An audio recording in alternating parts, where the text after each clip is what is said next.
Video kali ini gue akan membagikan skema box NTX PLR115 yang terinspirasi dari skema box planar yang umum digunakan. Skema ini dikhususkan untuk transducer speaker ACR dengan tipe 15100 Black revisi 0 produksi 20 September tahun 2024. Kita mulai dari ukuran transducer speakernya.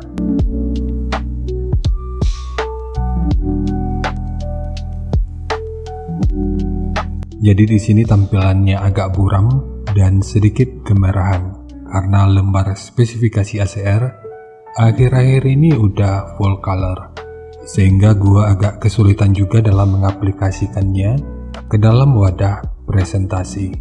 Tapi ya nggak apa-apa, semoga aja ini masih bisa terlihat dengan jelas. Jadi langsung aja, untuk diameter lubang pada box 356 mm, ukuran magnet 220 mm, ukuran total dari magnet hingga gasket 173,9 mm, ketebalan gasket 9,7 mm, ukuran terluarnya 387,3 mm, dan ukuran antara baut 370 mm. Dan mungkin masih ada istilah yang salah dari cara penyebutannya, dan di waktu berikutnya akan terus gua coba untuk perbaiki. Sekarang kita beralih ke spesifikasi teknis dan TS parameternya.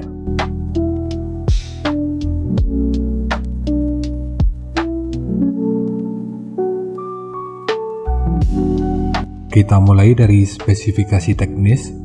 Untuk nominal diameter, ini ukurannya 381 mm atau 15 inci. Impedansinya 8 ohm, maksimal power 1800 watt.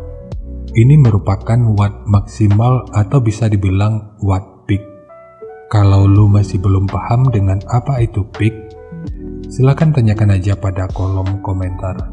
Yang pasti, jika maksimal powernya itu 1800 watt, kita nggak harus menggunakan amplifier 2000 watt juga. Kecuali 2000 watt yang dimaksud itu cuma watt marketing dan bukan watt yang terukur. Jadi untuk daya continue, rata-rata ini hanya akan berjalan di sekitar 900 sampai 1200 watt aja. Tapi ini masih sebatas prediksi gua. Kemudian untuk rentang frekuensinya, ini mulai dari 40 sampai 3200 Hz. Untuk sensitivitas pada 2,83 volt per 1 meter, ini 96 dB. Dan gua perhatikan ada juga channel lain yang merekomendasikan agar memilih sensitivitas dengan dB yang tinggi untuk mendapatkan output suara yang lebih keras. Jadi patokan yang mereka ambil ada pada poin sensitivitas ini. Padahal poin ini tentu bisa keliru. Meskipun secara teori ini benar, tapi output akhir dari desibelnya bisa aja berbeda. Jadi jangan heran jika sensitivitas speaker itu cuma mampu di 96 dB, output akhirnya bisa aja sama keras dengan speaker yang menggunakan sensitivitas 100 dB. Dan seharusnya pemahaman seperti ini sebaiknya nggak dijadikan patokan utama. Tapi semua itu tentu balik ke masing-masing kita lagi. Dan untuk poin ini, ya nanti kita lihat aja pada rincian semuanya. Kemudian untuk ukuran voice coil, ini ukurannya 99,2 mm atau 3,9 inci. Dan untuk spesifikasi lanjutan, bisa dilihat sendiri. Sekarang kita beralih ke spesifikasi utama yaitu TS parameternya.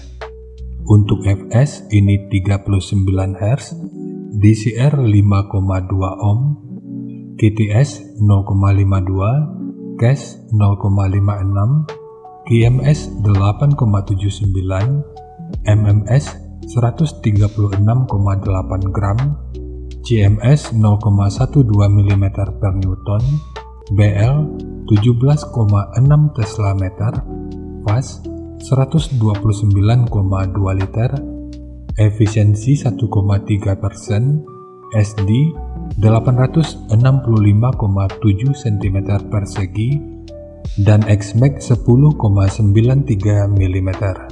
Dan untuk XMAX yang tinggi, meskipun ini poinnya sangat bagus karena ini merupakan sebuah speaker subwoofer, tapi belum tentu poin ini jadi poin penentu utama pada output akhirnya. Dan untuk jenis box speaker, ini bisa digunakan untuk box dengan dan tanpa lubang angin, karena untuk EBP-nya, ini sekitar 69,6.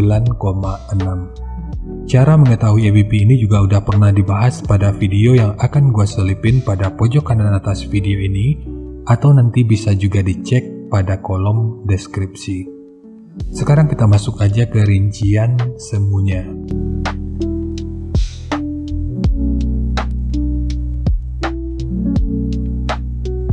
Untuk rincian semu, poin yang gua gunakan di sini adalah 1200 watt pada minimum impedansi 5 ohm. Sebenarnya ini bisa aja distabilkan di minimum impedansi 6 ohm, tapi sebaiknya titik potong atasnya nggak lebih dari 155 Hz. Jadi jika di atas 155 Hz, sebaiknya gunakan amplifier yang mampu menangani minimum impedansi di 5 ohm. Kemudian rekomendasi titik potong bawahnya di sini adalah 55 Hz, dan untuk atasnya boleh menyesuaikan. Tapi ini sifatnya tentu nggak mengikat, jadi nanti bisa dicoba aja sesuai karakter yang diinginkan, dan untuk slope nanti juga boleh menyesuaikan. Kemudian untuk puncak SPL-nya, ini diperkirakan mencapai sekitar 129 desibel. Semua ini merupakan rincian semu, jadi bisa lebih baik atau bisa aja lebih buruk dari yang diperkirakan. Karena efisiensi akhirnya itu juga bisa dipengaruhi oleh beberapa faktor, apakah itu kerapian dan kepresisian dari pembuatan box, kualitas bahan, hingga equipment yang digunakan. Sebelum melanjutkan, harap baca deskripsi video karena ada beberapa informasi tambahan terkait bahasan yang ada pada video ini.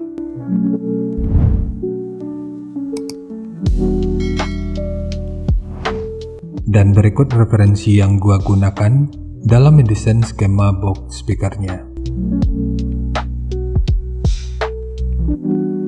Jadi dari transfer function magnitude ini kita bisa melihat, meskipun dipotong di 55 Hz, frekuensi 46 Hz ini udah bisa direspon pada minus 3 dB, dan 52 Hz pada 0 dB. Kemudian untuk respon dari portnya, dengan daya 1200 watt, pergerakan udara pada port puncaknya diperkirakan sekitar 16,3 meter per detik. Sementara untuk gain yang dihasilkan oleh port kurang lebih seperti ini. Jadi secara teori, untuk port ini akan membantu dalam merespon frekuensi hingga sekitar 35 Hz pada minus 3 dB.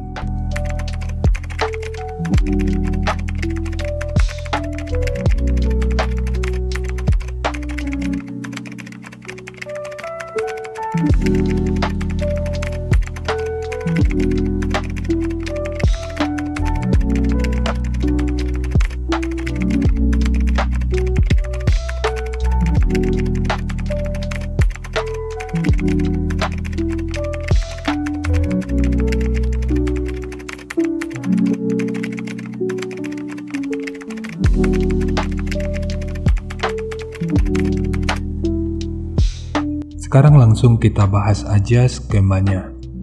Untuk ketebalan multiplex, ini menggunakan multiplex dengan ketebalan 18 mili. Kita mulai dari tinggi, jadi tinggi box ini adalah 540 mili, panjang ke belakang 800 mili, kemudian lebarnya 540 mili.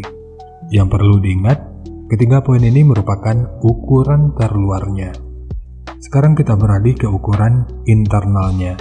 Ukuran port kalau diukur dari bibir depan sampai ke sudut ini, panjang totalnya adalah 400 mili. Namun untuk sekat port di sini, pemasangannya dimundurin 1 mili sebagai space untuk memasang besi pengaman atau grill speakernya. Jadi nanti bagian ini bisa di custom aja sesuai dengan ketebalan RAM speaker yang akan digunakan. Kemudian ukuran dari sudut ini sampai ke sudut ini ukurannya 382 mili. Untuk sekat dinding belakang, di sini gua menggunakan 2 buah, di mana masing-masingnya menggunakan ukuran 100 mili. Dan jangan lupa dengan segitiga kecil di sisi kiri dan kanannya. Kemudian untuk triplek dari dudukan speaker ini menggunakan 2 lapis, satu sebagai dudukan utama dari transducernya, dan satu lagi sebagai penguat dari dinding luarnya. Sekarang kita fokus ke ukuran internal dari portnya.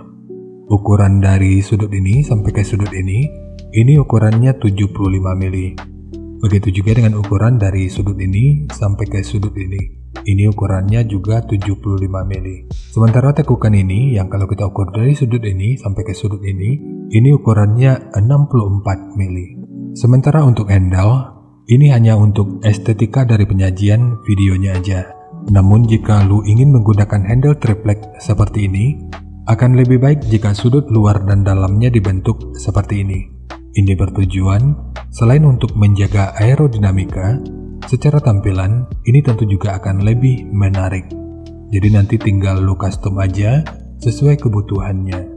Sementara untuk pemasangan speaker yang paling sering ditanyakan apakah ini dipasang normal atau magnetnya di luar, semua itu tentu tergantung pada selera dan kebutuhan.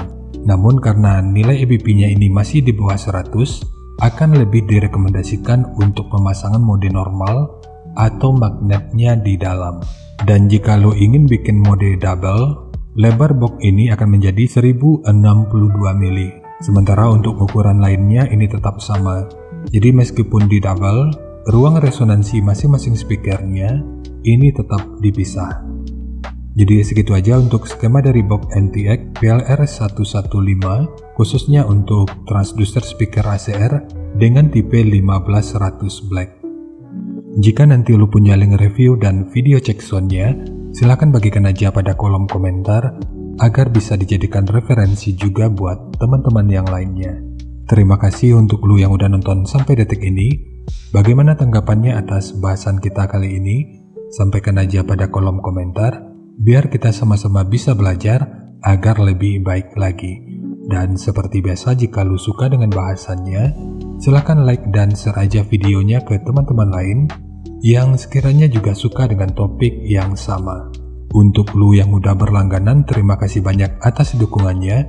Dan untuk lu yang belum berlangganan, jika berkenan, bantu subscribe-nya.